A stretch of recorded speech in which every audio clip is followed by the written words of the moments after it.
Hi there. So today I'll be presenting my first lesson of my weather unit plan called Layers of the Atmosphere.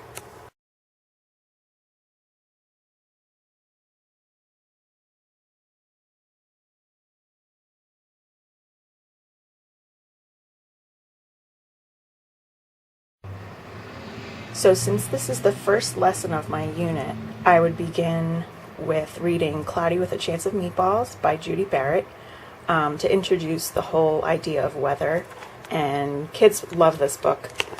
So after we are finished reading Cloudy with a Chance of Meatballs, and the students discuss it for a little bit if they'd like, we will move on to a talking drawing, which is part of the preparation phase. And the first section we will start with, before we learn anything, before we read any textbook material, is to write or draw something that you learned when you were a very young child about the weather. I would ask them probing questions about if they were curious about how a certain weather was formed, if they were told certain silly little stories about the weather, or anything related to the weather that they thought about as a child. So I would reveal each piece of my talking drawing with the students as well when they were finished their drawing of each section. So I would show that my childhood story was that my grandma told me the angels were bowling during a thunderstorm because I was so scared. So I just drew a cute little picture here of a cloud, and it's thundering down below. Boom, boom, very loud noises, and then it's bowling up above. The second section of the drawing is actually a think, pair, share. Students will pair up, and they will discuss with each other after we read some of the text together. The students would share with each other their original childhood story, but then they would discuss how they would instead explain that with the real science behind it. And then I would read mine. Thunder is caused by lightning. A lightning bolt opens up a channel or hole in the air. When the bolt is gone, the air collapses back together from the open channel. So for the vocabulary activity, after we read some of the textbook material, I would hand out this diagram or graphic organizer. The students would receive a printed out version, much nicer than this one, but we would go through together and fill out each layer of the atmosphere as we go up. And we would also write down the distance of each one.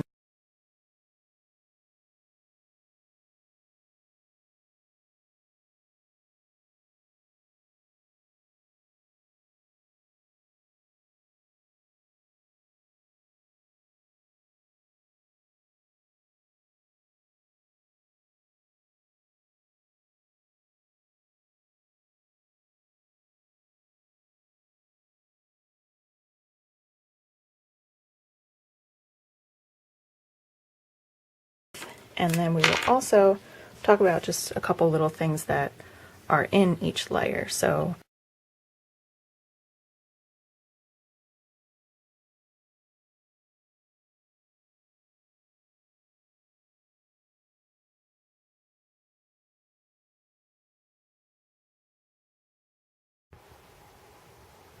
for the assistance phase, there is a little book that I made, just a short little story. I have it here in a PowerPoint form, but students would receive it on paper in a pre-assembled book that I created for them. So I titled it Atmosphere Adventures, and it's about a boy, Mike, and his dog Cosmo. They are in outer space on a mission to explore all the layers of the Earth's atmosphere.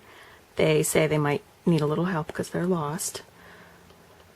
So while the story continues, and since we've learned about the different layers with that previous worksheet about vocabulary, I left some of the blanks here that they would have to fill in on their paper form. So here they are, first in one of the layers where the meteors burn up, which they should know that is in the mesosphere. It's not showing up very well, but so then the story continues, and now they're in the Aurora Borealis, and they should know that's the thermosphere down here. They can fill that in.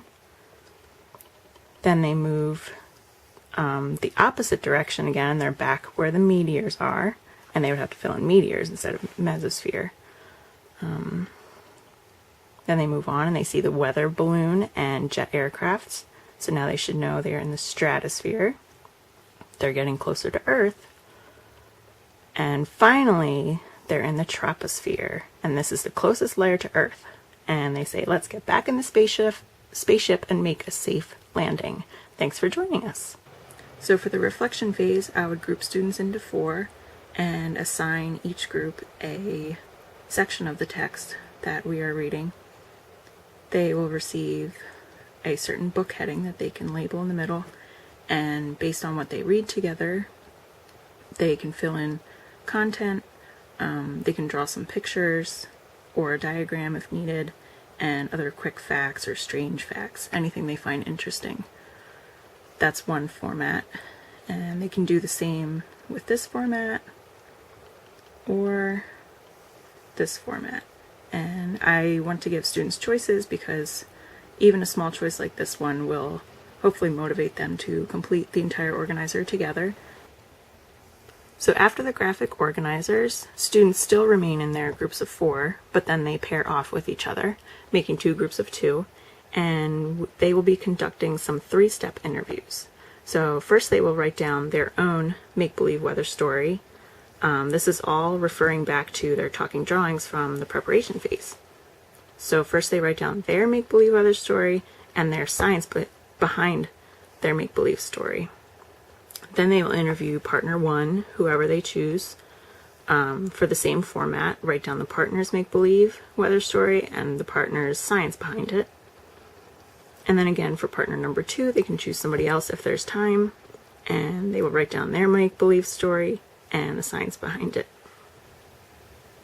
So following the 3-step interviews from the second part of the reflection phase, we move on to closure, where students will go back to their own talking drawing, and the third section, they will fill out what kind of changes they made between section 1 and section 2, and how they feel about the changes they made, or how they feel about what they learned about the science behind their little story, or their questions they had as a child. So for my third section of the talking drawing, I just wrote that I was surprised to learn that the lightning comes first and causes the thunder. All it is a big clap when the channel closes up, like when I slam a door.